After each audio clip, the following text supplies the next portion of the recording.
I was 28 years old when I realized my family had been treating me like furniture for my entire life. Useful when needed, invisible when not, and never quite worthy of the spotlight. My name is Hazel, and I've spent most of my adult years building a boutique PR agency from nothing while my younger sister Melanie collected compliments like they were going out of style. But this story isn't about sibling rivalry. It's about the day I discovered that being the responsible one doesn't protect you from having your dreams stolen right out from under you. It started with a phone call on a Tuesday morning in March. Hazel! Oh my God, you'll never guess what happened. Melanie's voice practically vibrated through my phone speaker as I reviewed client contracts at my desk. Let me guess, you got that influencer deal with the skincare brand? No, silly. Will proposed. I set down my pen. Will was the investment banker she'd been dating for 8 months. Nice enough guy, came from old money, the kind of person who wore boat shoes unironically. That's wonderful, Mel. Congratulations. And get this, we've already booked the venue. Chateau Renard in Paris. Can you believe it? A French chateau wedding. My blood turned to ice water. What did you say? Chateau Renard. You know, that gorgeous place with the gardens and the chandeliers. We're having the ceremony in October. October 15th, actually. October 15th. The exact date I'd reserved 2 years ago when Stephen and I got engaged. The date that was supposed to be mine. Melanie, I said carefully. How exactly did you book Chateau Renard? Oh, it was so easy. They had this last-minute cancellation, and when I mentioned I was a Quinn, they were super accommodating. Apparently, someone with our name had already done all the preliminary work. Lucky, right? Lucky. Right. I hung up and immediately called the chateau. My French was rusty, but I managed to get through to the events coordinator. Bonjour, this is Hazel Quinn. I had a reservation for October 15th, and I need to confirm the details. Ah, Mademoiselle Quinn. We have been expecting your call. Your sister, she came to finalize the arrangements yesterday. Everything is proceeding as planned. My sister finalized my arrangements? She explained the change in bride. Very common, these family situations. She had all the correct information. Your booking number, your deposit confirmation. We assumed you had given permission. I stared at my computer screen, where I still had the original booking confirmation email saved. The one with my name, my deposit, my dream wedding that I'd spent 3 years saving for, even after Stephen got cold feet and called off our engagement 6 months ago. I need to speak with your manager, I said. 20 minutes later, I had the full story. Melanie had waltzed in with my booking number. Somehow she'd gotten access to my email and convinced them she was taking over the reservation. She'd even brought a copy of my deposit receipt. But here's the thing about being the responsible sister who actually reads contracts. I knew exactly what I'd signed. The final payment wasn't due until 30 days before the wedding, and the contract clearly stated that any changes to decor, catering, or ceremony details required approval from the original booking client. That would be me. I called Melanie back. Hey, I just spoke with the chateau, I said, keeping my voice level. There seems to be some confusion about the booking. Oh, that. Mom said you wouldn't mind since you're not even engaged anymore. I mean, you weren't going to use it, right? Actually, I was. I never cancelled the reservation. But, Hazel, be reasonable. You're single, and I'm getting married. It makes perfect sense for me to have it. It makes perfect sense for the person who booked and paid for it to have it. Don't be dramatic. Besides, Will's already told his parents about the chateau. His mother is so excited about the French theme. You wouldn't want to disappoint her, would you?" That's when I knew. This wasn't just about a venue. This was about 28 years of being expected to step aside, to make room, to be the practical one who sacrifices so the golden child can shine. "You're right," I said finally. "I wouldn't want to disappoint anyone." "See, I knew you'd understand. You're the best big sister ever." After I hung up, I sat in my office for a long time, staring out at the city skyline. Then I opened my laptop and started making a list. If Melanie wanted my chateau wedding, she could have it. Every last detail of it. I picked up my phone and called my best friend, Evangeline. "Eva, it's me. Cancel your plans for the next 6 months. We have a wedding to plan." "She did what?" Evangeline's voice carried across the entire coffee shop. 3 people at nearby tables turned to stare. "Keep your voice down," I hissed, sliding her latte across the table. "And yes, she stole my wedding venue." Ava leaned forward, her dark eyes flashing. "Hazel, this is insane. Even for your family, this is next-level crazy." "It gets worse. I called my mum this morning." "Oh no. What did Sarah say?" I pulled out my phone and played the voicemail I'd recorded. My mother's voice filled the space between us, syrupy sweet with that edge of steel I knew so well. "Hazel, darling, Melanie told me about your little conversation yesterday. I hope you're not planning to make a scene about this venue situation. Think of your sister's happiness. She's finally found someone wonderful, and Will's family has such high expectations. You know how important this wedding is for all of us. Don't let your disappointment ruin her moment." Ava's mouth fell open. "She actually said, 'your little conversation'?" "That's not even the best part. Listen to this." I scrolled to a text message and showed her the screen. "Besides, you can always have a nice ceremony at the country club when you find someone new. Much more practical for your budget. Love you." "Mom, I'm going to throw this coffee at someone," Ava muttered. "Preferably your mother." "Don't waste good coffee. I have a better idea." I pulled out a folder thick with documents.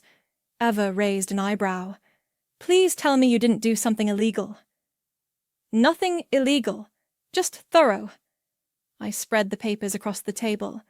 Booking confirmation, deposit receipts, email correspondence, and most importantly, the original contract. Ava picked up the contract, scanning the pages. "Okay, I see your name everywhere, but how does this help if Melanie already convinced them to switch?" "Look at clause 15. She read aloud. "Final payment and all ceremony customizations must be approved by the original contracting party." Holy shit, Hazel. Language. Holy shit, Hazel. You still control everything.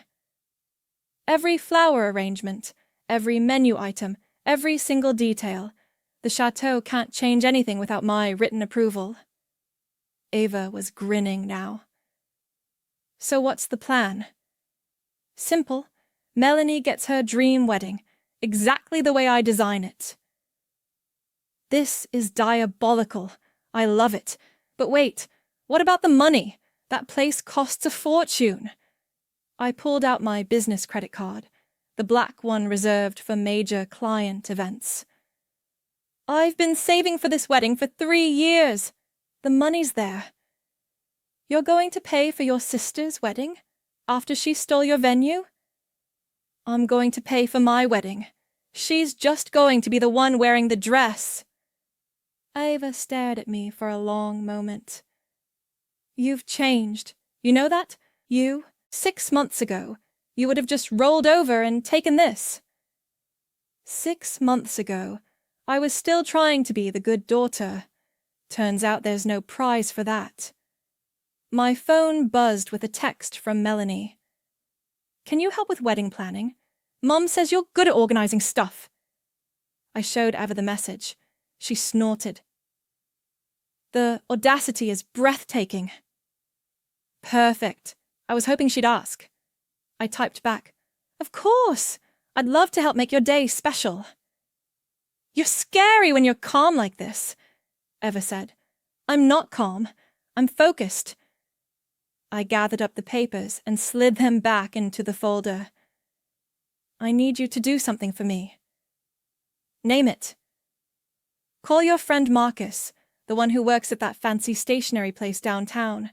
I need custom wedding invitations designed. Expensive ones." "What kind of invitations?" "The kind that will make Melanie feel like she's marrying royalty. Thick cardstock, gold foil, hand calligraphy. The works." Eva pulled out her phone. "What's the catch?" "The monogram. I want it to be subtle, but I want my initials worked into the design somehow. Maybe as part of the border pattern." "You want your initials on your sister's wedding invitations?" "I want my initials on my wedding invitations. She's just borrowing them."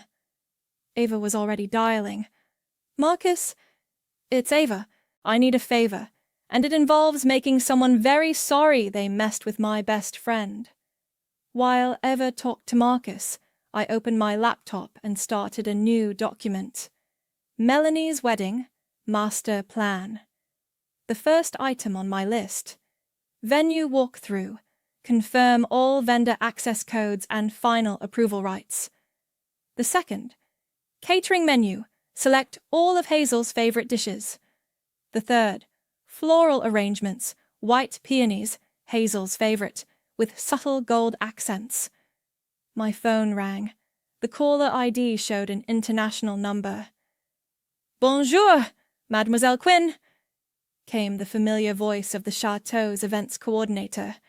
"We wanted to confirm you will be attending the final walkthrough next week. As the contracting client, your approval is required for all final arrangements." "Absolutely. I wouldn't miss it." "Magnifique. And shall we prepare the usual suite for your stay?" I smiled. "Yes, please. The honeymoon suite will be perfect." "These napkins are gorgeous."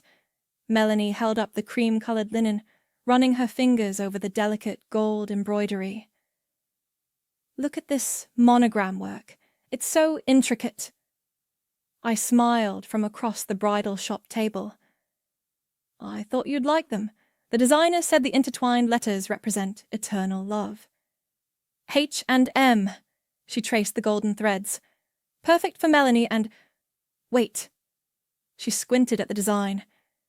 "This looks more like H and W." "It's definitely M and W," I said smoothly. "For Melanie and Will. The script style just makes the letters flow together." Eva kicked me under the table. I ignored her. "If you say so." Melanie set the napkin down. "You have such good taste, Hazel. I'm so glad you're helping with this." "Anything for my little sister?" My phone buzzed with a text from an unknown number. "This is Marcus from Eva's stationery shop. Your invitations are ready for pickup. The monogram came out beautifully. Very subtle integration of your initials into the border design." I quickly deleted the message before Melanie could see. "Who was that?" she asked. "Just a client. So, have you thought about the cake flavors?" "Will wants chocolate, but I was thinking something more elegant. What do you suggest?" "Lemon lavender. It's sophisticated and photographs beautifully." "Ooh, that sounds perfect. See, this is why I need you. You think of everything." Eva's phone rang. She glanced at the screen and stood up. "I need to take this. It's about that thing we discussed." She walked away, but I could still hear her voice. "Yes, I saw the Instagram posts. She's definitely overextending herself. No, Hazel doesn't know about the influencer contracts yet." Melanie was scrolling through her phone, not paying attention. "Oh my God, Hazel, look at this!" She showed me her screen, a series of Instagram stories featuring luxury wedding vendors, all tagged with Stu, Melanie, Will, Paris. "I've been working with this social media manager. She says if I document everything perfectly, I could get sponsorship deals to cover some of the costs. Isn't that amazing?" Sponsorship deals? Yeah, like if I tag the right vendors and get enough engagement, they might comp some services. The dress designer already said she'd give me a discount if I do a whole Getting Ready series. I kept my expression neutral. "That's smart. How much are you expecting to save?" "Maybe 30 or 40,000. The social media girl says destination weddings are huge right now, especially in France, and with Will's family connections, we're bound to get tons of views." Ava returned to the table, her face carefully blank. "Everything okay?" "Perfect," Melanie said. "I was just telling Hazel about my influencer strategy. This wedding is going to pay for itself." "Wow," Ava said. "That's quite an investment in your online presence." "It's not an investment, it's income. The manager already has me booked for 3 sponsored posts next week. Wedding planning content is so hot right now." My phone rang. The Chateau's number. "Excuse me, I should take this." I stepped outside the shop. "Bonjour, this is Hazel." "Mademoiselle Quinn, we have received your final menu selections and floral arrangements. Everything looks magnifique. But we wanted to confirm the final payment of 67,000 euros is due next week. Yes, that's correct. I'll wire the funds tomorrow." "Parfait. And you still wish to maintain final approval on all ceremony details?"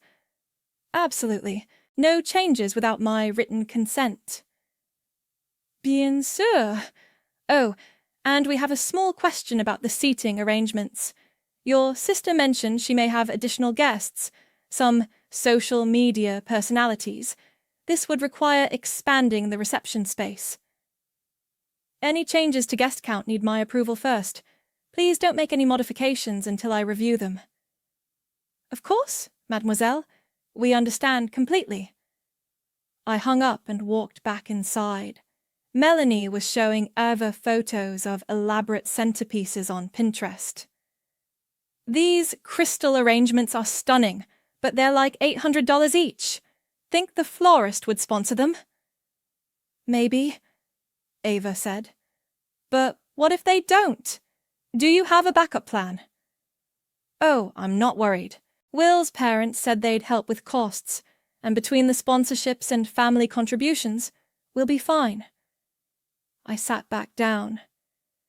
"Speaking of costs, have you gotten final quotes from all the vendors?"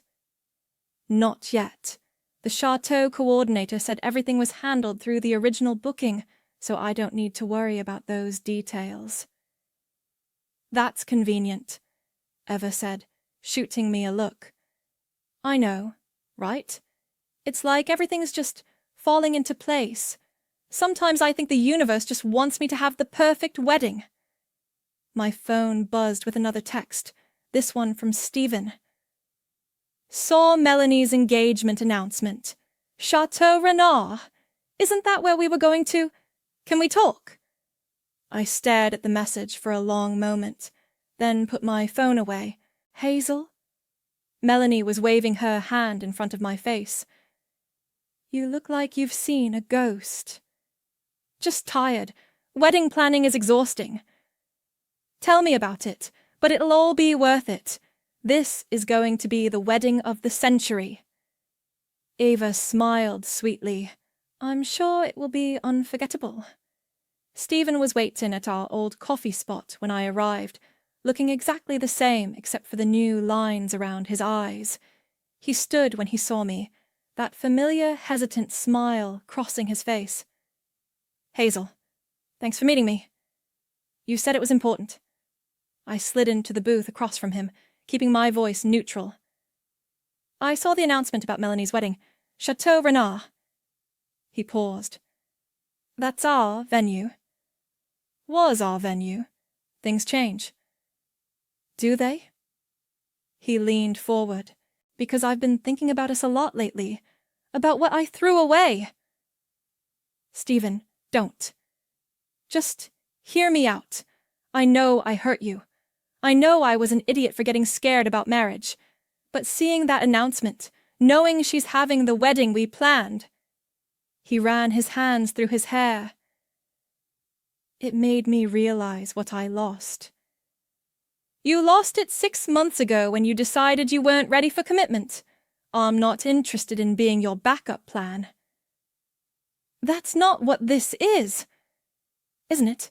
You're only here because seeing my sister's engagement reminded you I exist. The barista called out an order, breaking the tension. Stephen waited until she moved away. You're different, he said quietly. Harder. I'm focused. On what? Revenge? I met his eyes. On myself, for the first time in my life. Hazel, whatever you're planning with this wedding. I'm not planning anything. I'm just helping my sister have her special day. Right. He didn't believe me. And the fact that you're still listed as the primary contact for the venue is just a coincidence? I stood up. This conversation is over. Wait. He grabbed my wrist gently. I still love you. Then you should have thought about that before you broke our engagement. I pulled away and walked out, leaving him sitting there with his regrets. You look like you want to murder someone, Ava said when I walked into my apartment that evening. Stephen wants to get back together.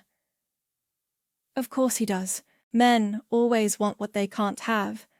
She was sprawled on my couch, surrounded by wedding planning materials. Speaking of which, your mother called. What did she want? Bridesmaid dress fitting tomorrow. Apparently she picked out something perfect for you. Let me guess. Hideous? She specifically mentioned the color taupe. I groaned and collapsed into my chair. Taupe. The color of surrender. Also, Melanie's been texting you non-stop. Something about the rehearsal dinner speech? I checked my phone. 7 missed messages from my sister. Hazel, Mom says you should give a speech at the rehearsal dinner. Something sweet about how happy you are for me. Maybe talk about how I've always been the romantic one in the family. And how you're so proud to see me find my soulmate. Nothing too long, though. People want to hear from Will's family, too. Can you write something by tomorrow? You're so good with words. Love you, big sis. This is going to be perfect. Eva read over my shoulder. She wants you to write a speech about how wonderful she is at the rehearsal dinner for the wedding she stole from you. Of course she does. Are you going to do it? Absolutely. I opened my laptop. I'm going to write her the most memorable speech of her life. Ava grinned. This should be good. The next morning, I stood in the bridal shop dressing room, staring at myself in the mirror. The taupe dress was worse than I'd imagined. Shapeless, unflattering, and the exact color of wet cement. You look lovely, dear, my mother said from outside the curtain. Very understated. Understated was code for invisible, perfect for the sister who was supposed to fade into the background. It's very taupe, I said. Exactly. We don't want you upstaging the bride, do we? Melanie poked her head around the curtain. Oh, wow, Hazel. That's so practical. Just like me, right? I didn't mean it like that. But her smile said otherwise. I changed back into my regular clothes and joined them in the main area. Melanie was trying on her veil, a cascade of French lace that probably cost more than most people's cars. "Isn't it gorgeous?" She spun around. "The designer said it's one of a kind." "Beautiful," I agreed. "Perfect for your special day." "Speaking of which, did you finish the speech?" I did. I pulled up my phone. "Want to hear it?" "Yes, read it." I cleared my throat. "Good evening, everyone. I'm Hazel, Melanie's older sister. I've watched Melanie my whole life, and I can honestly say she's always known how to get exactly what she wants." Melanie beamed. "That's sweet." "She has this incredible ability to see something beautiful and make it hers, no matter who might have had it first." My mother nodded approvingly. "Very nice, dear. Tonight, we celebrate Melanie's talent for taking life's most precious gifts and making them her own. It's truly a gift." "Oh, Hazel." Melanie hugged me. "You're the best sister ever." Ava, who had been listening from across the shop, caught my eye and smirked. "I'm just getting started," I said. My phone buzzed with a text from an unknown French number. "Package delivered to Chateau Renard Concierge. Marked Bride Surprise. Reveal at Bouquet Toss as requested. H. Quinn Enterprises." I smiled and put my phone away. "What was that?" Melanie asked. "Just a little surprise for your wedding day." The morning of October 15th dawned crisp and golden in the French countryside. I stood on the balcony of my suite at Chateau Renard, watching the staff arrange white peonies along the ceremony aisle, exactly as I'd specified in my original wedding plans 3 years ago. "Mademoiselle Quinn!"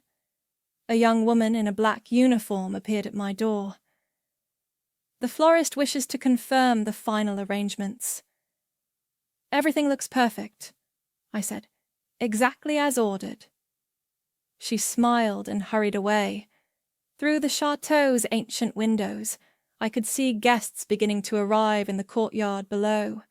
Will's family stepped out of a black Mercedes, his mother resplendent in navy silk.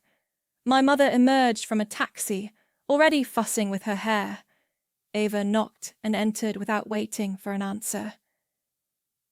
"Holy shit, Hazel! This place is incredible!" Language. And yes, it is. "I can't believe you're actually going through with this!" She joined me on the balcony.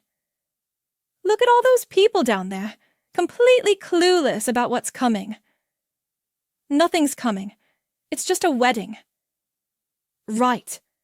A wedding where every single detail was chosen by someone other than the bride." Ava gestured toward the ceremony space. "Those are your flowers, your color scheme, your menu, your music selection." Melanie approved everything. "Because she has no idea you picked it all." A horse-drawn carriage rolled up the chateau's circular drive, decorated with cascading white ribbons and more peonies. The driver wore a traditional French uniform, complete with a top hat. "Even the transportation was your idea," Eva said.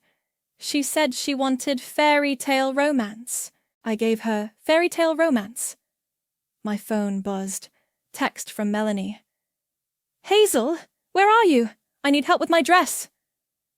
"Duty calls," I said, smoothing down my taupe bridesmaid dress. Melanie's bridal suite was chaos. Makeup artists, hairstylists, and photographers crowded around her while she sat in a white silk robe, looking radiant and slightly overwhelmed. "There you are." She grabbed my hand. "Isn't this amazing? Look at these flowers." White peonies filled every corner of the room, their sweet scent mixing with expensive perfume and hairspray. "They're beautiful," I said. "Your favorite?" "I guess. I mean, they're so elegant. The florist said they represent honor and wealth. Perfect for today." "Perfect," I agreed. Will appeared in the doorway, looking handsome in his morning coat. Sorry to interrupt, but my groomsmen are asking about the ceremony timeline. Everything starts at 4, I said. Cocktails in the garden afterward, dinner at 7. Thanks, Hazel. I don't know how we would have managed this without you. He paused. Actually, can I talk to you for a second? Privately? We stepped into the hallway. Will looked uncomfortable. Is everything okay? I asked. It's probably nothing, but some of the vendors have been confused about who's in charge. The caterer asked me 3 times if I was sure about the menu changes, and the musician kept mentioning someone named H. Quinn. H. Quinn? Yeah, he said all the music selections came from H. Quinn's original request. I figured it was a typo or something, but then the florist said the same thing. I kept my expression neutral. That is strange. Maybe there was a mix-up with the booking system. Maybe. He didn't look convinced. Melanie mentioned you helped a lot with the planning. Did you work directly with the vendors? I made some suggestions. Melanie approved everything. Right. Of course. He smiled, but his eyes remained troubled. Thanks again for all your help. The ceremony was flawless. Melanie floated down the aisle in her designer gown, the French countryside providing a perfect backdrop. The string quartet played Pachelbel's canon. My choice, though Melanie had nodded along when I suggested it. I stood at the altar in my hideous taupe dress, watching my sister marry her prince in the wedding I'd designed down to the last detail. The irony was almost poetic. Do you, Melanie, take Will to be your husband? The officiant asked. I do, she said, her voice carrying across the garden. The guests erupted in applause. Rice flew through the air. Biodegradable rice, because I'd specifically requested the eco-friendly option. During cocktail hour, I circulated among the guests, accepting compliments about the beautiful ceremony. Whoever planned this has exquisite taste, Will's aunt said. The attention to detail is remarkable. I'll pass that along to Melanie, I replied. Such a thoughtful bride. And these canapes are divine. Lemon herb salmon on brioche points. My favourite appetizer from the original menu I'd planned with Stephen. Eva appeared at my elbow. How are you holding up? Fine. It's a lovely wedding. Your wedding. Melanie's wedding. With your flowers, your food, your music, and your venue. A server approached with a silver tray. Mademoiselle Quinn, this just arrived for you. He handed me a cream envelope with my name written in elegant script. Inside was a receipt from the chateau's concierge service. Final payment confirmation. Client, Hazel Quinn, amount, $67,000. Service, complete wedding package.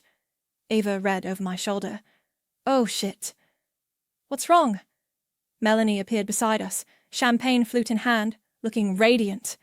Nothing's wrong, I said, folding the receipt. Just wedding coordinator stuff. You're amazing, handling all these details. I'm so lucky to have you as a sister. She hugged me, and for a moment, I almost felt guilty. Ladies and gentlemen, the DJ announced, it's time for the bouquet toss. All the single women gathered on the chateau's terrace as Melanie climbed onto a small platform, her wedding dress billowing in the evening breeze.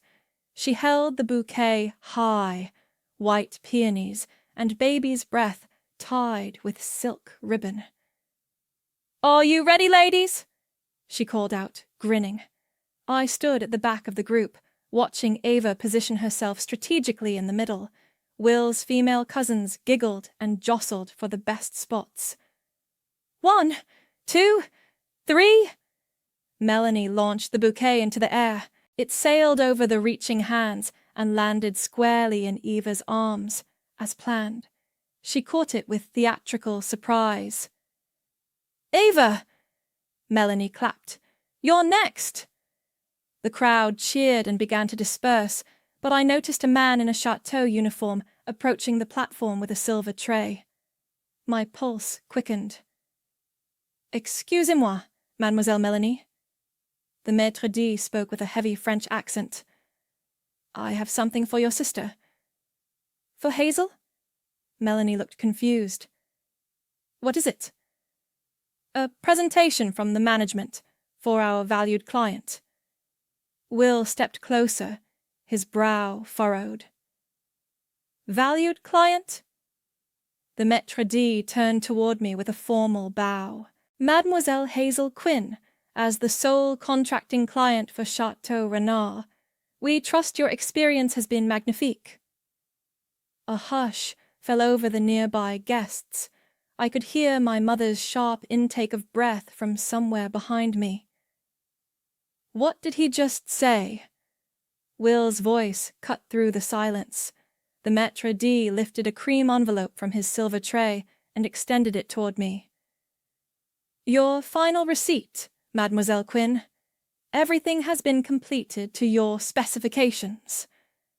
I took the envelope with steady hands.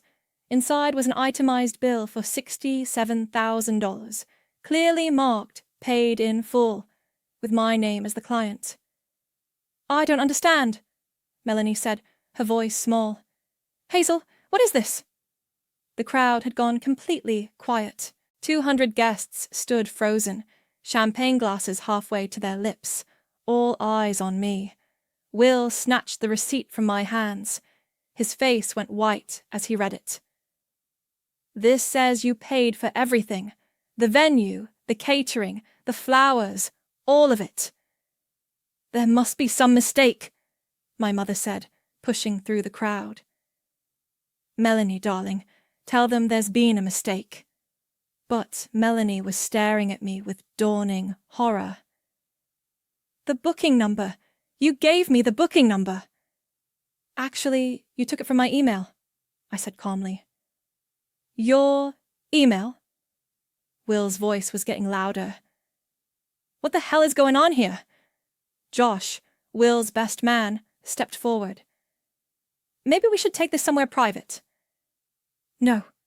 I walked toward the microphone stand that had been set up for toasts.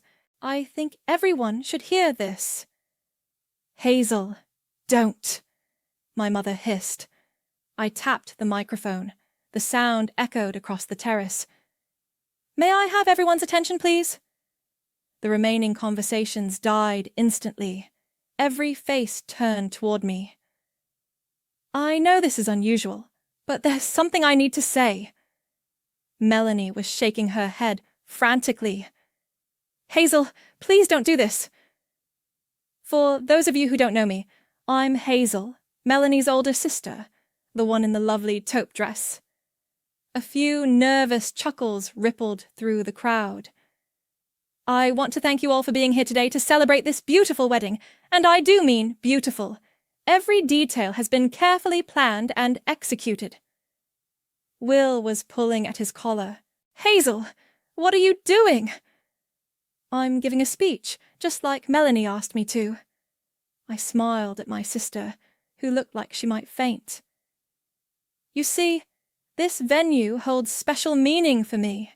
I booked Chateau Renard 3 years ago for my own wedding." Gasps erupted from the crowd. My mother's face had gone ashen. "When that engagement ended, I kept the reservation. Call it hope, call it stubbornness.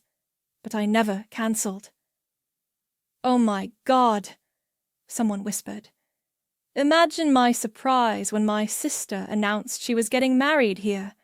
On my date, with my booking number."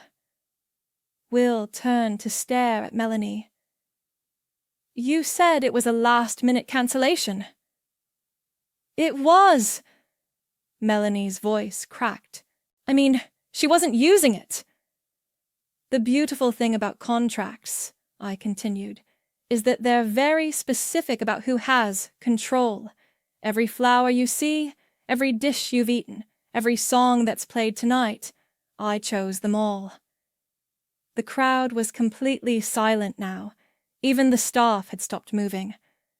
So, when people compliment the exquisite taste and attention to detail, they're absolutely right.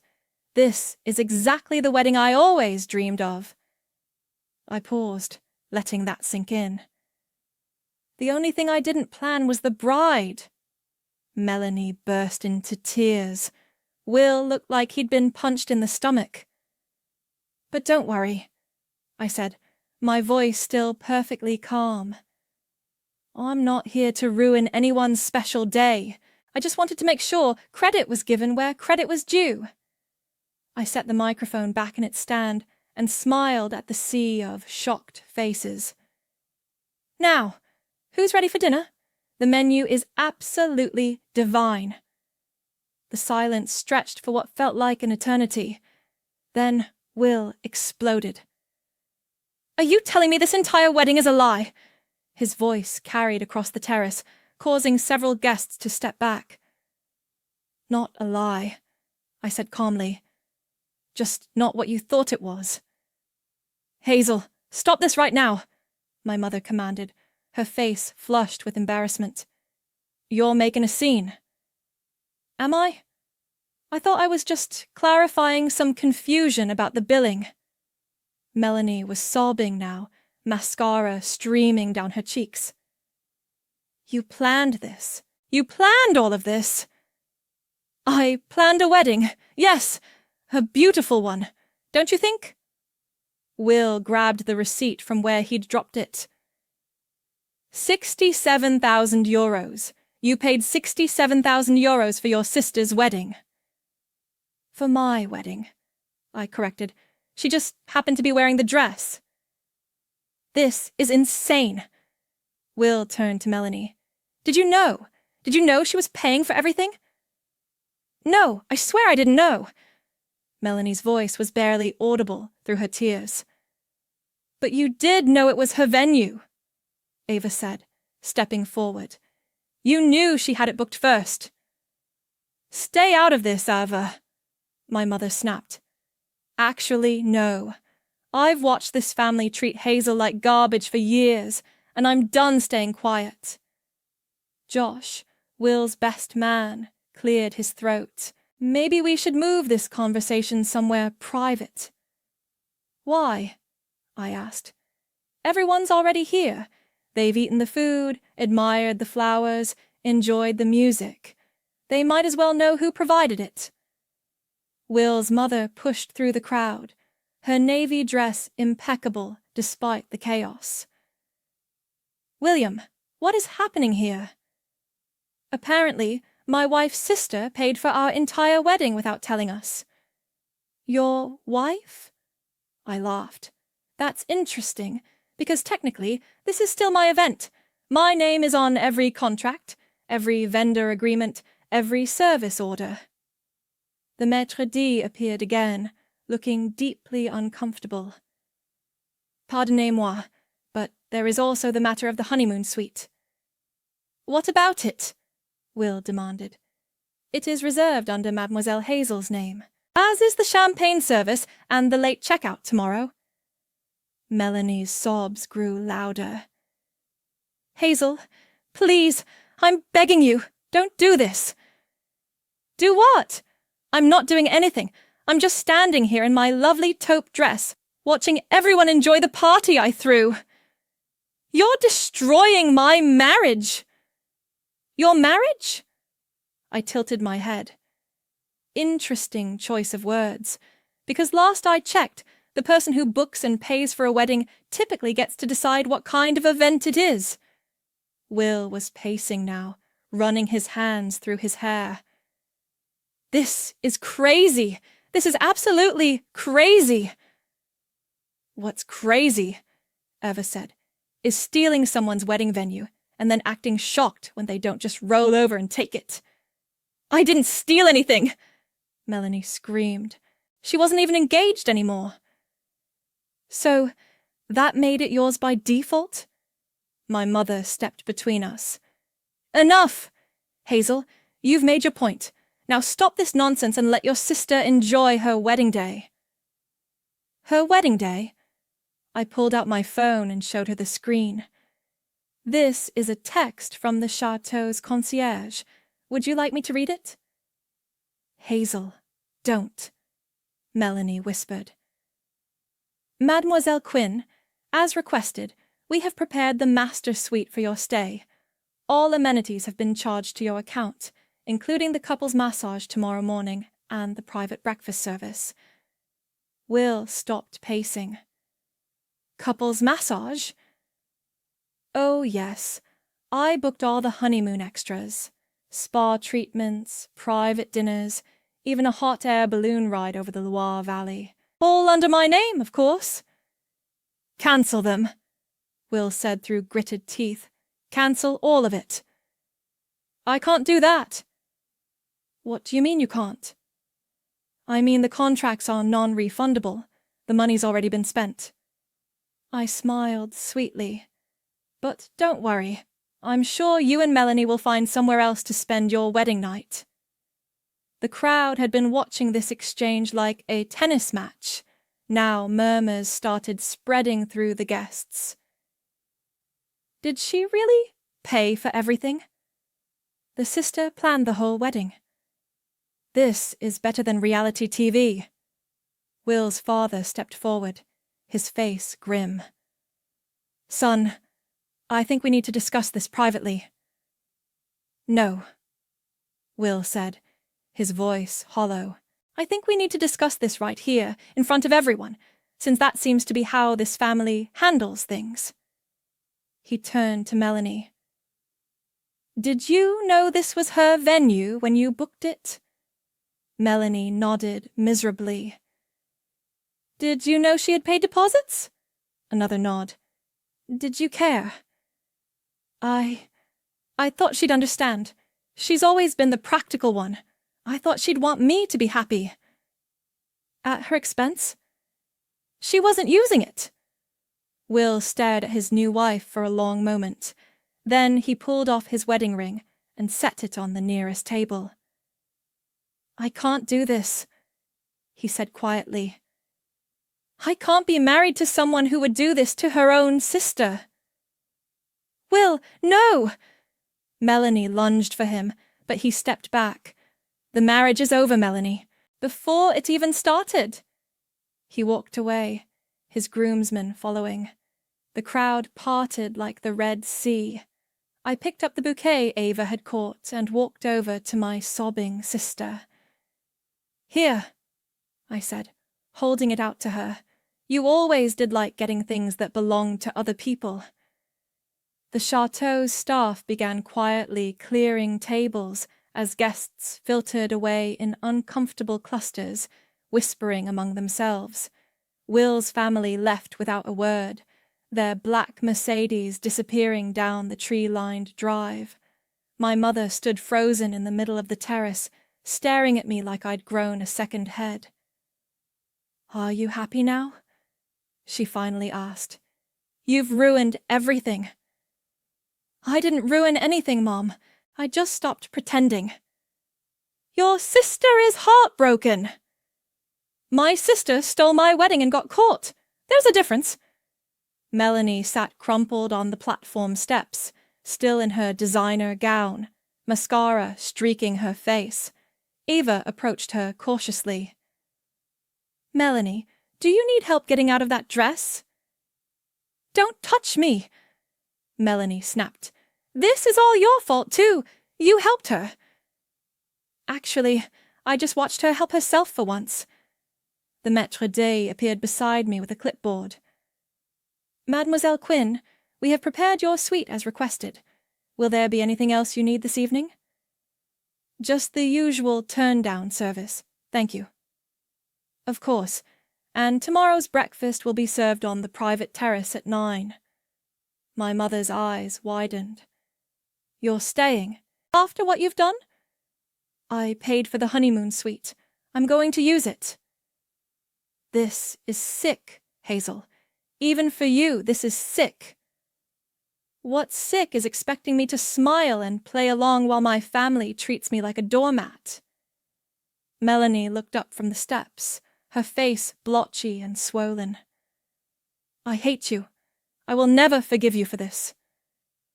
Good. That makes us even. Even? How are we even? You took something that belonged to me and acted like you deserved it. I took it back. We're even. You destroyed my marriage. Your marriage destroyed itself the minute Will realized what kind of person he married. Ava checked her phone. The car to the airport is here for anyone who wants to leave tonight. I'm going, my mother announced. I can't look at you right now, Hazel. That's fine. You've had plenty of practice not looking at me. She gathered her purse and coat, then paused. When you're ready to apologize for this disaster, you know where to find me. I won't be apologizing. Then don't bother coming home. I wasn't planning to. After she left, Melanie struggled to her feet, the massive wedding dress making her movements clumsy. I need help with these buttons, she said to no one in particular. I'll help, Ava offered. I said don't touch me. Fine. Figure it out yourself. Melanie stumbled toward the chateau entrance, dragging her train behind her. She stopped at the doorway and turned back. You think you've won something, but you haven't. You're still alone, Hazel. You're still the bitter older sister who can't find love. Maybe, but I'm the bitter older sister who just threw the wedding of the century, and everyone will remember that. She disappeared inside, leaving Ava and me alone on the terrace. So, Ava said, settling into one of the abandoned chairs. How does it feel? Expensive. That's not what I meant. I looked out over the chateau grounds, the fairy lights twinkling in the ancient oak trees. It feels like the first honest thing I've done in years. No regrets? About the money? No. About the public humiliation? No. About finally standing up for myself? I paused. Definitely no. Eva raised her champagne glass. To the most epic revenge I've ever witnessed. It wasn't revenge. It was justice. Same thing, different packaging. My phone buzzed with notifications. Instagram, Twitter, Facebook. The wedding guests were already posting about what they'd witnessed. You're going to be famous, Eva said, reading over my shoulder. Sister pays for wedding, exposes bride at altar. This is going viral. Great, just what my PR firm needs. Are you kidding? This is the best advertising you could ask for. Hazel Quinn, the woman who plans weddings so perfect, she'll steal them back. I laughed, despite everything. That's terrible. That's brilliant. You'll have clients lining up around the block. A text came through from an unknown number. Saw what happened at your sister's wedding. Interested in discussing a business opportunity. Rebecca Martinez, celebrity wedding planner. Then another. Holy shit, you're my hero. Can we talk about a documentary deal? Sarah Kim, Netflix. And another. Planning my daughter's wedding. Need someone with your attention to detail. Money, no object. Patricia Worthington. Ava peered at my screen. Looks like destroying your sister's marriage was good for business. I didn't destroy her marriage. I just revealed what was already broken. Same result. I put my phone away and stood up. I'm going to bed, in my honeymoon suite, with my Egyptian cotton sheets and my champagne service. Alone. Alone, and for the first time in my life I'm perfectly fine with that. I walked toward the chateau entrance, then stopped and turned back. Eva? Yeah. Thanks for catching the bouquet. That was a nice touch. Thanks for letting me watch you burn it all down. That was therapeutic. I smiled and headed inside, leaving the wreckage of Melanie's perfect day scattered across the terrace like confetti in the wind.